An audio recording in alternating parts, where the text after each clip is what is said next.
It felt like a breeze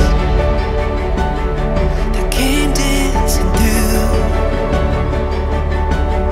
and swept me to places that I never knew. It felt like a river. De aceea este un moment unic când doi tineri vin în fața bisericii, primesc binecuvântarea lui Dumnezeu, li se pun acele cununii în mod simbolic ca odinioară împăraților care erau încununați, devin și ei împărați din punct de vedere duhovnicesc și rămân cununiile acestea până când Dumnezeu va hotărî.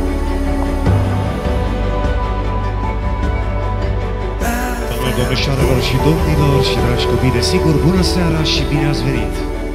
Se spune că fericirea depinde de numărul oamenilor dragi pe care ai în jur. Și când mă uit la dumneavoastră, îmi dau seama că Laura și Ștefan sunt foarte fericiți. Și citeam de unăzi că o căsnicie fericită nu înseamnă numai să găsești persoana potrivită, ci să și fii persoana potrivită. Se pare că Laura și Ștefan sunt și au găsit persoana potrivită.